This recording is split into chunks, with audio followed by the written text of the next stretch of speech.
Paano kung isang gabi, makatanggap ka ng sulat mula sa kaibigan mo, pero hindi pala siya ang sumulat? Ito ay kwento ng aking lolo George at ng kaibigan niyang si Eric taong 1967. Ito ang mga liham na natanggap ni lolo mula sa kanyang kaibigan na si Eric na taga Malolos na naitago niya. Ayon sa mga kamag-anak nito ay hindi na ito muli pang nakita. Nasa college na sila noon ni lolo at nag-dorm ito sa Malolos. Si lolo naman ay hindi na nagpatuloy sa pag-aaral noon at mas piniling magtrabaho. Kaya naman sa mga liham na lamang sila nagkakamustahan.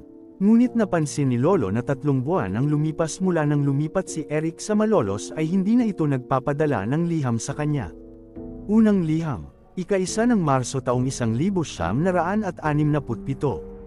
George, matagal na kitang hindi nasusulatan, ngunit kailangan kong ibuhos ito sa papel bago tuluyang mawala ang aking katinuan. Simula nang magkolehiyo ako rito sa Malolos ay marami na akong nakilalang tao. Maayos naman ang unang linggo ko sa dormitoryong inuupahan ko. Mayroon akong kasama, ngunit umalis rin dahil may problema raw sa pamilya. Naiwan akong mag-isa rito, at sa hindi ko malamang dahilan, ilang gabi na akong binabangungot. At dahil doon ay hindi ako makapag-aral ng maayos. Noong nakaraang linggo, may natagpuan akong lumang kahon sa ilalim ng aparador dito sa bahay. May mga lumang litrato at sulat, lahat may pirma ng isang babaeng hindi ko kilala. Ang nakapagtataka, nasa bawat sulok ng litrato ang kanyang mukha, kahit pamalinaw na hindi siya kasama sa orihinal na kuha. Simula noon, lagi kong nararamdaman na may nakatingin sa akin. Sa salamin ng banyo, may anino sa likuran ko.